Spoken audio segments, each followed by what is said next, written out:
Très chers membres de la communauté congolaise de partout dans le monde, bonjour. Nous venons comme d'habitude, nous venons comme nous le disons toujours, nous venons avec la conversation, nous venons avec un partage, nous venons avec un rappel, nous venons avec une explication.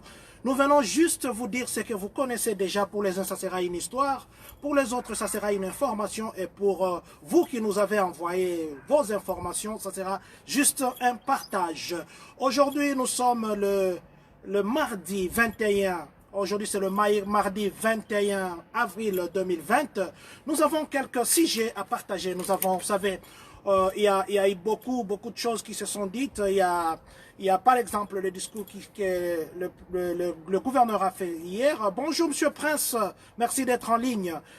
Il y a le discours que le gouverneur a fait hier. Il y a la décision que le président Trump a tweeté, donc le tweet du président Donald Trump hier. Nous allons parler de ça.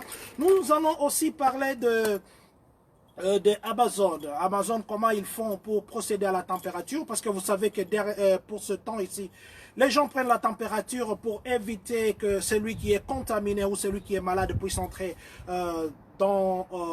plutôt sur le lieu de travail. Nous allons parler aussi de Maryland. Nous sommes ici aux États-Unis où les habitants, les confinements a transformé des comportements. Bonjour Maman Olga Senemo, merci d'être en ligne. Nous allons parler aussi de ce que les experts pensent, par rapport au nombre de morts. Nous allons parler de ça. Nous parlerons aussi de Facebook. Qu'est-ce que Facebook a pris comme mesure pendant cette période? Nous allons enfin finir par parler de Unit 4. Unit 4, c'est ici, c'est le district scolaire de Champagne. Nous allons vous dire ce qu'ils ont pris aussi comme mesure par rapport à ce qu'ils devaient avoir leur collation des grades. Commençons par dire bonjour à vous qui êtes connectés en ce moment. Laissez-moi dire bonjour à Monsieur Godé et Gabi Mboyo, Papa Gabi Mboyo et Maman Solange. Bonjour Papa Percy, bonjour. Monsieur Déogrâce, moi là, je vous dis bonjour. Maman Titina Makiel, c'est Papa Ridier qui nous suivent en ce moment. Nous vous disons bonjour et merci d'être en ligne. Parce que c'est vous qui faites à ce que notre information puisse marcher. Monsieur Christian Ilunga, je vous vois en ligne. Je vous dis bonjour, merci. Nous allons commencer par le premier point. Vous savez que l'unemployment, nous avons appliqué. L'unemployment a dit combien nous devons commencer à avoir. L'unemployment a commencé à vous envoyer des cartes. Et ce sont ces cartes-là qui vous permettront d'avoir l'argent. Il y en a qui certifient, c'est après chaque 2 semaines. Vous devez certifier. Maman Michael Ange, bonjour Maman Michael Misenga, et à vous Maman Olga Senemo et Monsieur Titi, bonjour. Je suis là avec Papa Francis Kwadi, je vous dis bonjour. Vous avez reçu vos unemployment. On a commencé à vous envoyer les chèques. On a commencé à vous donner votre argent, mais est-ce que ça se termine là-bas? Non. Nous vous avions dit qu'il y avait les 600 supplémentaires que l'on devait ajouter. C'est bien à partir du 6 avril. Aujourd'hui, on est le 21. Donc, c'est depuis le 6 avril que les 600 $ sont mis en application. Donc, en dehors de vos 300, parce que ça, ce n'est pas une explication comme vous le connaissez déjà. En dehors de l'argent que vous avez déclaré votre enfant, l'argent que vous avez pour vous-même, on vous a ajouté 600 $. Parce que j'ai reçu des questions, les autres ont dit, mais moi, on devait me payer X montant, mais je vois que mon montant a doublé. Est-ce qu'ils m'ont fait une avance sur les semaines qui vont suivre ou quoi? Non. Plutôt l'argent, vous avez vu que l'argent a augmenté, c'est parce que à partir du 7 et du 6 avril, les 600 $ maintenant sont ajoutés à ce que vous devez avoir. Donc je voulais juste porter plutôt un éclaircissement par rapport à la question des 600 $. Ça c'était le premier point.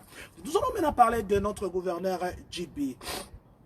Le gouverneur JB hier dans son discours, il a d'abord commencé par donner les statistiques, les cas de mort, les nouveaux cas, et puis qu'est-ce que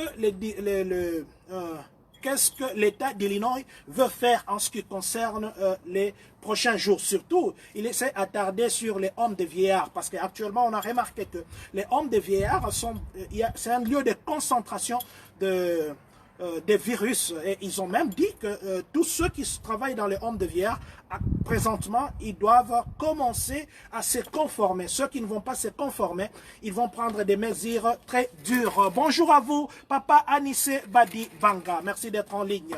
Donc, ils ont dit qu'ils prendront des mesures qui seront draconnières. Ça, c'est ce qui concerne les hommes de vieillards. Parce qu'hier, c'est ça. Autour de ça, en fait, le gros du discours du gouverneur Djibi a tourné tout autour de ça. Il a aussi dit que ça fait 15 jours consécutifs, donc 15 jours consécutifs, que la courbe, hein, elle a tendance à baisser. Donc il n'y a pas tellement... vous voyez, les nouveaux cas, on avait beaucoup de nouveaux cas par jour, mais maintenant, là, les nouveaux cas commence à se stabiliser. Il n'y en a plus tellement comme on en avait avant. Donc, il a dit aussi que même si la courbe a tendance à baisser, cela ne veut pas dire que le virus est fini. Le virus est là. C'est pourquoi il a encore rappelé à ceux qui veulent manifester.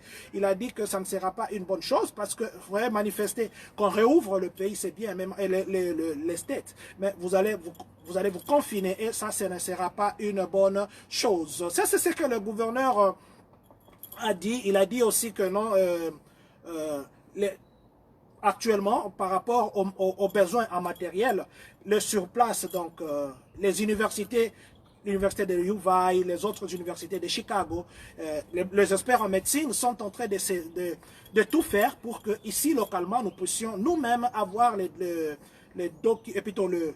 équipements qui nous conviennent ou les équipements que nous avons besoin. Il a même ajouté encore, et même Ngozi a encore ajouté, qu'ils ont toujours besoin de tous ceux qui sont personnels médicaux pour renforcer l'équipe afin de combattre cette épidémie. Donc nous revenons ici encore renouveler notre demande à vous qui avez fait les sciences infirmières de bien vouloir aider les States. Les States a besoin de vous. Nous allons maintenant parler de Amazon. Amazon, vous connaissez que dernièrement Amazon a eu des problèmes. Amazon a eu... les employés, il y en a qui voulaient partir. En France, par exemple, nous vous avons dit qu'ils ont fermé pour une semaine pour qu'ils puissent faire ce qu'on appelle les deep clean. Nous avons dit la fois passée. Alors aujourd'hui, qu'est-ce que nous allons dire d'Amazon? Vous voyez qu'il y a des sociétés, ceux qui travaillent dans différentes compagnies ici de la place, on vous check la température. C'est vrai, l'autre fois, j'avais parlé de 100. Bon, quand je parle de 100 degrés, c'est le 100 degrés Fahrenheit. Comme ici, nous étudions le Fahrenheit. Au Congo, nous savons que nous étudions les Celsius. Plutôt, nous utilisons les Celsius. Parce que le Celsius, quand quelqu'un est déjà à 38, c'est déjà une maladie. 37, 36, c'est température normale. Mais maintenant, ici, dans 100 degrés, c'est une maladie. Donc, je parle de Fahrenheit. Donc, comprenez par là, quand je parlerai de 100 degrés, ça sera Fahrenheit, ça ne sera pas Celsius. Alors, je disais que dans différentes compagnies de la place, on utilise des méthodes différentes pour checker la température de personnel. Et il y a même des endroits où on choisit les gens qui peuvent être à la porte pour prendre la température. Il y en a, juste à la barrière, là, il y a un système de checker la température. À Walmart, par exemple, on check automatiquement, ainsi de suite. Amazon aussi... a pris aussi cette optique, mais pour eux, ce qu'ils font, c'est ils ont mis des caméras. Des caméras, ça prend des températures. Caméras, ce sont des caméras qu'on appelle thermiques. Thermique, ça veut dire que ça va avec la température.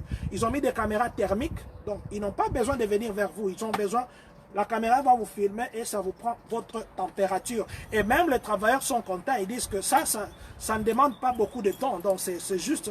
que c'est une chose de quelques secondes. Donc c'est une façon pour nous de jeter des fleurs à Amazon pour ce qu'ils ont fait. Mais ce qui est aussi drôle est qu'on n'a pas dit où est-ce qu'ils ont fait. Est-ce que c'est partout, toutes les compagnies d'Amazon au monde qu'on a fait ça? Ça, on n'a pas dit, on s'était. Alors, ils se sont tus, Alors, chez ça, si ici, les gens qui travaillent à Amazon ici, si vous avez aussi ce même système thermique de vérification des températures, où vous avez une caméra thermique, faites-nous savoir que nous jetions aussi des fleurs à cette compagnie d'Amazon. Nous allons maintenant parler de Maryland. Maryland, nous sommes aux États-Unis. Maryland, c'est à côté de New York. Maryland, c'est à côté de Washington. Nous sommes à Maryland. La police a donné... vous savez que pour le moment, les gens sont à la maison et ils commencent un peu à faire chaud. C'est pourquoi vous nous voyez dehors aujourd'hui. Ils commencent un peu à faire chaud. Donc, qu'est-ce qu'il y a à Maryland? À Maryland, il y a un résident qui... Il est sorti dehors pour prendre ses lettres, mais le problème maintenant, sortir, c'était pas un problème. Le problème, c'était maintenant comment il est sorti. Comment il a fait. Je sais pas s'il a oublié ou il s'est cru qu'on ne le voyait pas, ou il est devenu Superman. Il a oublié de mettre la tenue que Jésus... Bah, plutôt, de mettre sa tenue, c'est ça. De mettre sa tenue. Il est sorti comme ça. Il est sorti en tenue d'Adam. Je parle comme ça pour que nous comprenions. Il est sorti en tenue d'Adam. Et les résidents ont vu, ils ont dit, mais ça c'est quoi ça? Quelqu'un en tenue d'Adam, là, il sort jusque devant, là, il prend ses lettres, et ça, il prend ses lettres dans sa boîte, et il revient à la maison. Et puis il s'est fait suivre avec une convocation de la police, plutôt, comment on dit, warning, un avertissement de la police. La police est venue lui dire, mais écoutez, écoute, on n'est pas dans la... ici, c'est pas une plage, et même si c'était le cas, c'était pas que tu vas marcher comme ça sans un seul habit sur toi. Donc, et c'était la journée. Donc c'était juste pour dire que même s'il fait chaud, contrôlons la tenue que nous mettons. Parce que la police risque de vous donner aussi un warning. Et le warning, ça sera par rapport à votre tenue. Bon, lui, bien sûr, il n'avait pas de tenue, mais aussi la police a mis en garde tous les habitants de Maryland. Ils ont dit, si jamais quelqu'un sortait encore sans tenue, et il partait même dehors, là-bas, on va l'arrêter. Donc ça, c'était juste pour Maryland, parce que c'est une information qui nous a un peu fait rire, alors nous voulions partager avec vous, mais c'est quelque chose qui est arrivé hier à Maryland. Nous allons maintenant parler de ce que les experts disent. Vous savez que ce qui s'appelle grocery, les épiceries, continuent actuellement à travailler, et c'est là que nous partons nous approvisionner en manger, nous partons nous approvisionner en besoins primaires, en besoins quotidiens. Alors, les experts sont en train de croire que dans le futur proche, peut-être on fera les systèmes qu'on fait partout. Vous savez, les petites épiceries, qu'est-ce qu'ils font? Même ceux qui habitent ici à Champagne, ils voient qu'il y a une épicerie ici à côté, j'évite de dire le nom. Si vous êtes sur Springfield, l'avenue Springfield, croisement Bradley, et plutôt Springfield et puis Country Fair, il y a à côté des hommes de vieillards qui est là, Swangwams, quelque chose comme ça. Il y a une épicerie que je viens de dire le nom. Si vous arrivez là-bas, c'est une personne, vous entrez à tour de rôle. Alors, et quand vous voyez la propriété ou la façon que cette personne qui travaille essuie, c'est à chaque seconde.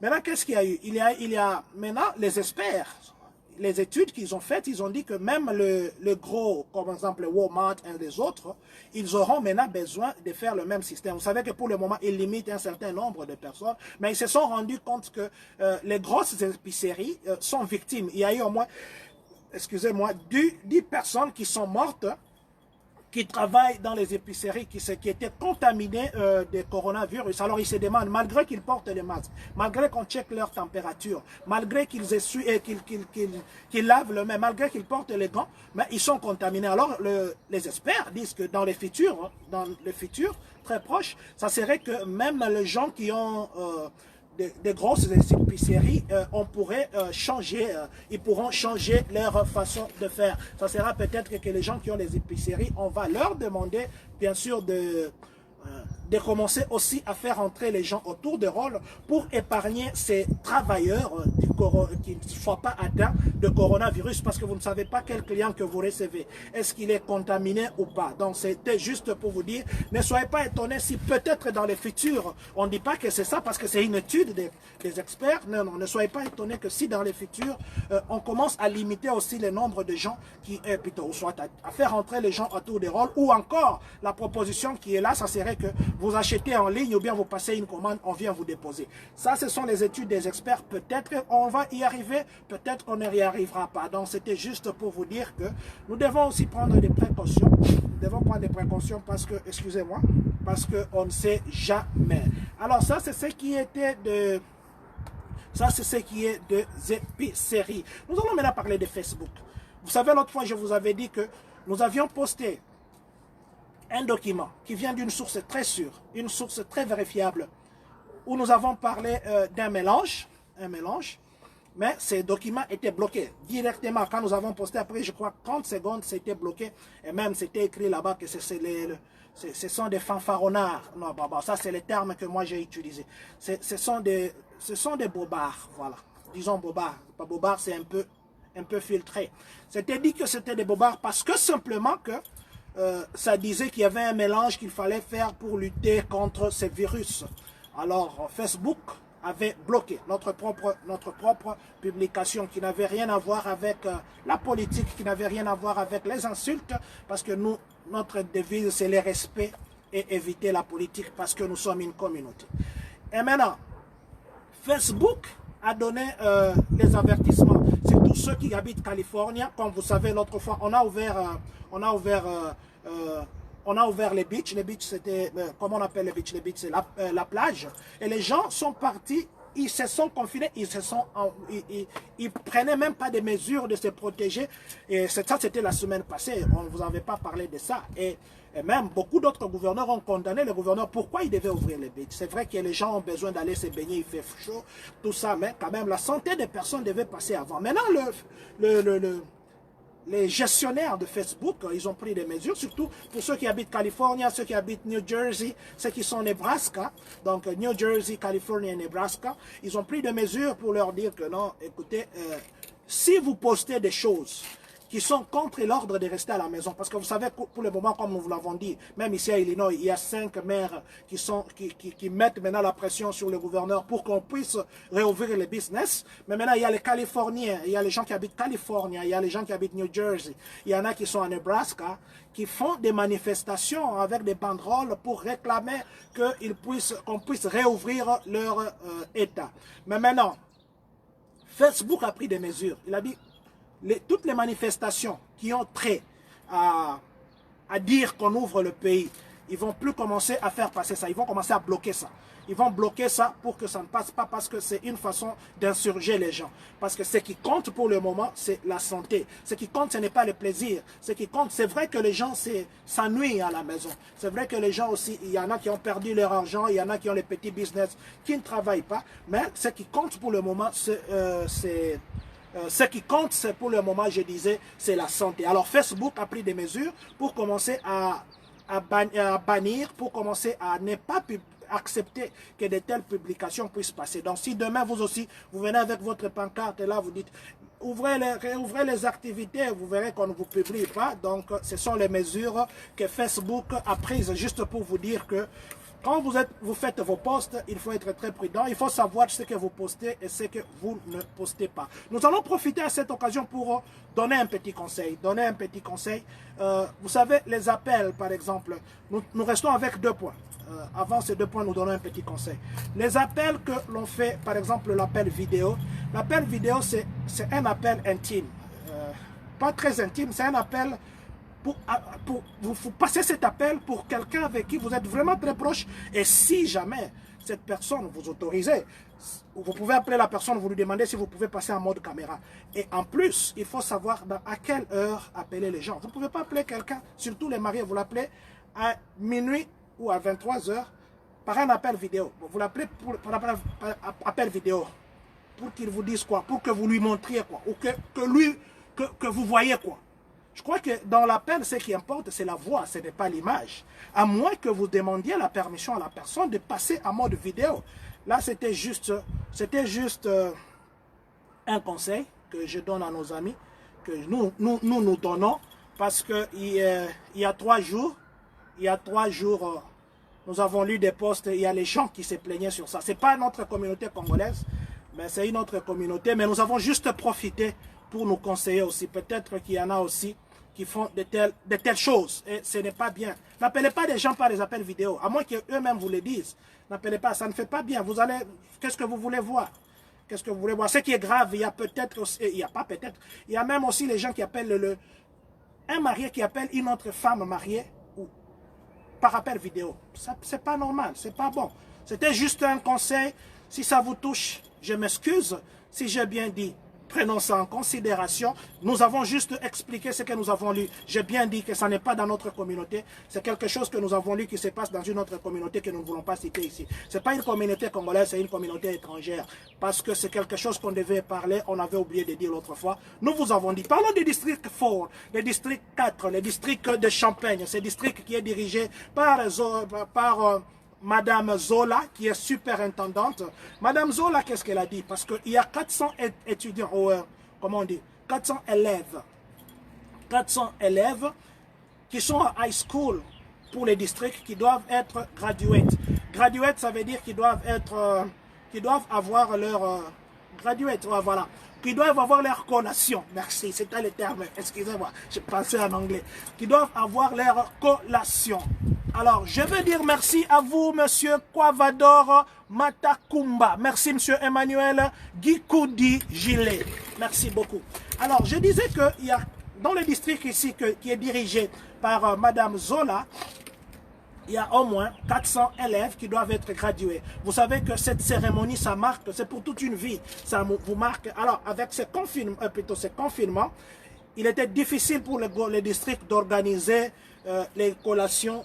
Les collations, ok, on part au pluriel parce qu'il y a primaire et secondaire. Les collations des grades. Qu'est-ce qu'ils ont fait maintenant? Parce qu'ils sont en train d'étudier. Madame Zola, hier, elle a dit qu'elle est en train de voir dans quelle mesure on va, peut-être le premier trimestre. Donc, ça sera entre juillet et puis, ça sera entre juillet et décembre, ou peut-être même à la fin du premier semestre, ils vont voir comment organiser cette collation. Parce que là, peut-être le pays sera déjà ouvert. Donc, les 400, c'est pour juste dire à vous le 400. Vous êtes au moins 400 personnes.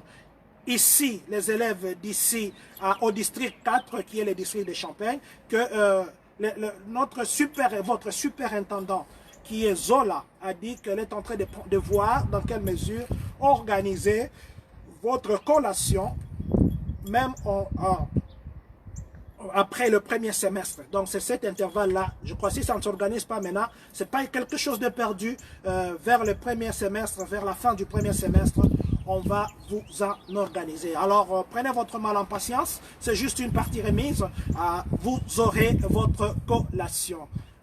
Nous allons maintenant parler du dernier point. Le dernier point, vous savez, c'est un point qui fait des interrogations. Parce qu'il y en a qui font les démarches, leurs femmes sont au pays, et il y en a leurs maris sont encore au pays, leurs enfants sont encore au pays.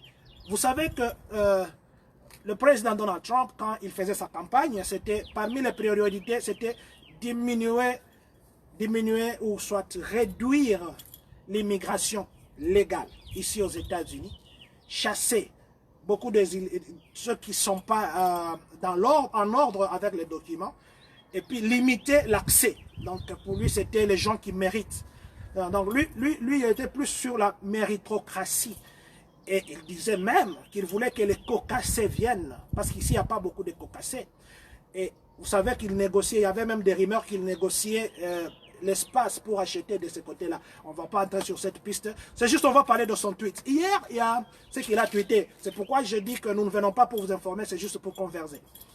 Peut-être vous réexpliquer ce qui a été en anglais. Le tweet d'hier du président Donald Trump, il a dit qu'il voulait suspendre temporairement l'immigration aux États-Unis. Maintenant, ce qui est comme un hic dans son tweet, il a dit, il n'a pas dit pour limiter, pour sauver les vies aux gens, et plutôt des citoyens américains, mais il a dit que c'est pour sauver le travail des Américains. Bon, maintenant, quand nous analysons son tweet, ou les analystes, selon ce que nous avons lu des autres analystes, ils ont dit ceci: limiter pour un temps, pour sauver le travail. Qu'est-ce que le travail a à faire par rapport à la maladie? Parce que pour le moment, ce qu'on doit sauver, ce n'est pas le travail, parce qu'il y a beaucoup de gens qui meurent. On est, je crois, maintenant à 42 000, quelque chose comme ça, si je ne me trompe pas, à moins que les chiffres changent, ou à 43 000 même. Donc, si aujourd'hui, les gens meurent, ça veut dire qu'il y a des trous. Je vous ai dit qu'à New York, il y avait 21 professeurs qui étaient morts. Donc, il y a déjà 21 trous qu'il faut remplacer là-bas. Si les gens meurent, donc, il faudrait avoir les gens pour remplacer ces boulots-là. C'est vrai qu'un citoyen peut remplacer. Mais le citoyen, excusez-moi, il y a quelqu'un qui m'appelle. J'ai déjà dit aux gens de ne pas m'appeler quand je suis en direct. Je m'excuse. Alors, je disais que sauver les boulots, ça veut dire qu'il veut appliquer, entre guillemets, son plan qui était de limiter l'immigration seulement à ceux qui méritent, à ceux qui font des travaux ou ceux qui sont qualifiés dans des domaines qu'ici aux États-Unis, on n'a pas. C'était ça son plan pendant la campagne. Vous vous rappellerez aussi qu'il devait, l'année passée, il luttait avec les Congress pour éliminer progressivement les DV. Ça, vous vous rappellerez. Mais maintenant, la question qui se pose, est-ce que dans sa décision, ça va inclure ces gens qui ont déjà eu leur rendez-vous à l'ambassade, parce que pour le moment, les ambassades ne fonctionnent pas. Est-ce que ça va inclure ces gens-là? Est-ce que ça va aussi affecter les gens qui sont ici, qui voudront renouveler leur statut? Est-ce que ça va aussi affecter ces gens-là qui sont en train de faire les démarches pour faire venir leur famille? Parce que vous savez qu'il avait déjà arrêté l'immigration en chaîne. Qu'il avait appelé l'immigration en chaîne, c'était que vous venez ici, vous appelez votre père, votre grand-mère, votre tante, ainsi de suite. Il avait limité à la famille directe, ou soit votre enfant, votre femme, votre mari, ou vos parents directs. Soit là des frères, grands frères, jeunes sœurs, il avait limité. Mais maintenant, les gens, d'aucuns se posent. Est-ce que ce n'est pas ces plans qu'il veut mettre en pratique sous couvert coronavirus, juste pour plaire à ses électeurs et tenir sa promesse tenir sa promesse de campagne? Et comme vous le savez, pour le moment, on est pendant la période préélectorale où les gens sont en train de faire des rallyes, ainsi de suite. Est-ce qu'ils ne stylisent pas cette stratégie pour mettre en exécution son plan? Ça, c'était l'analyse d'un démocrate qui a dit que non, il ne faudrait pas qu'il permette à Trump de faire ça parce que ça serait qu'il est en train de petit à petit mettre en exécution ces projets qu'il avait donnés pendant sa campagne. Parce que vous vous rappellerez qu'il avait parlé de murs Il avait parlé de la construction des murs et ce sont les Mexicains qui devaient payer. Actuellement, qu'est-ce qui se passe? Il dit qu'ils vont... D'abord, il remercie les Mexicains parce que ce sont les Mexicains qui gardent les murs pour le moment. Alors, et après, il a dit que il va emprunter aux Mexicains des pétroles et qu'ils verront comment payer. Est-ce que ça ne sera pas aussi une stratégie pour récupérer, plutôt pour faire payer indirectement le Mexicain ces murs-là? Donc ça, ce sont les analyses que quelques démocrates ont fait. Plutôt quelques démocrates ont publié hier. Alors, qu'est-ce que nous disons? Parce que les gens se demandent comment ça va se passer. Il y a beaucoup de gens qui m'ont appelé hier même, excusez-moi, je dois m'avancer un peu parce que là, il commence à faire un peu chaud. Il y a les gens qui m'ont même appelé hier pour me poser la question si les gens qui ont la DV ou les DV Loterie 2021 sera annulé. Je crois avoir parlé de ça hier, à moins que son tweet soit en un ordre, parce que c'est un décret qu'il va signer. Si ça signe, je ne sais pas si ça sera en exécution immédiatement ou bien ça va prendre le temps. Et ce qui est vrai est que il a tweeté et il va prendre cette décision. Mais même la Maison Blanche hier, les journalistes ont posé la question de savoir quel sera le contenu ou bien les contours de cette décision-là. Aucune personne, le porte-parole de la Maison Blanche, tout le monde de la Maison Blanche, ils ont refusé de commenter sur ça. Est-ce que c'était une décision sentimentaliste du président ou c'était une décision collégiale ou encore une décision stratégique ou une décision d'accomplissement de promesses? Ça, c'est ce que d'aucuns se posent la question. Mais ce qui est vrai est qu'il a de plans de diminuer sensiblement l'immigration ici. Ça, c'est sa lutte. Il lutte pour ça. Vous vous souviendrez même qu'il devait y avoir la cérémonie des nationalités pour les gens. Ils ont suspendu avec motif de coronavirus. Les ambassades, il les a fermées. Pour le moment, c'est vrai qu'il ne voulait pas déjà que les gens aillent en Chine et puis en Europe, parce que c'était des stratégies de leur guerre commerciale. Mais maintenant, il a profité pour renforcer encore. Merci beaucoup à vous, Papa Gabriel Mumbimbi. Merci beaucoup, Papa. Merci beaucoup à vous, Maman Omela Mangala. Merci. Alors, je disais que, est-ce que ça sera... En fait, c'est ça, les analystes sont en train de se poser des questions autour de tout cela. Nous attendons, il a tweeté, mais maintenant nous attendons qu'il mette en exécution. Mais le mécanisme d'exécution, personne ne connaît jusque-là. Et puis, combien de temps ça va prendre? Parce qu'il a dit temporaire. Est-ce que ça sera temporaire avec les effets sur les frontières, parce que quand ils ferment l'immigration, ça veut dire que les frontières aussi, entre guillemets, risquent d'être fermées. Or, ces frontières-là font entrer beaucoup d'argent à l'économie américaine. Donc, est-ce que les frontières aussi vont en pâtir ou pas? Donc, ce sont des choses que nous allons peut-être parler plus tard. Nous allons prendre vraiment le temps pour expliquer. Pour ce qui est des DV Loterie, jusqu'à hier, on n'a pas changé la date. Les résultats vont commencer le 5 mai. Les résultats commencent le 5 mai et ça reste, jusque-là, ça reste comme ça. Est-ce que la Divine Loterie va être éliminée? Jusque-là, on ne dit pas. Si, c'est peut-être temporairement, on ne sait pas. On ne comprend pas aussi quelle est l'influence de l'immigration par rapport à la maladie. Peut-être dire que les gens malades ne peuvent pas venir parce qu'ils ont toutes les capacités, comme il s'est vanté encore hier, ils ont toutes les capacités très rapides d'exécuter des tests qu'aucun autre pays au monde. Mais est-ce que ce sont des stratégies qu'il va utiliser? En tout cas, on ne connaît pas. Nous avons peut-être pas fini, à dire il y en aura toujours, mais nous allons terminer par dire ceci. Merci à vous, Job Monita, d'être en ligne. Merci à vous, Maman Emen Talasi, d'être en ligne. Merci encore une fois de plus à vous, Maman et Papa Poli. Je vous vois en ligne. Merci à vous tous qui êtes en ligne en ce moment. Merci à vous, Monsieur Christian Ilunga, d'être en ligne, ingénieur en Nova Product. Merci à vous, Madame Jocelyne Moussassa. Merci à vous, Dadi Balawe. Merci. Vous savez que des fois, nous n'utilisons qu'un téléphone. Maintenant, si les gens commencent à venir avec des idées pour vous appuyer, en tout cas, nous pouvons que nous plier et dire merci beaucoup. Merci à vous qui nous faites confiance. Merci à vous, Papa Guy, qui n'envoie dit Maman Dorcas, Maman Dodo de Papa Guy, à toute la famille, nous vous disons merci. Merci à vous, Docteur Omanga, à vous, tous les pasteurs qui sont à Champagne, on risque de ne pas citer les noms. Il ne me reste qu'à vous dire que Dieu bénisse la République démocratique du Congo, que Dieu bénisse les États-Unis d'Amérique et que surtout, que Dieu bénisse les Congolais de Champagne-Kadi. Merci beaucoup.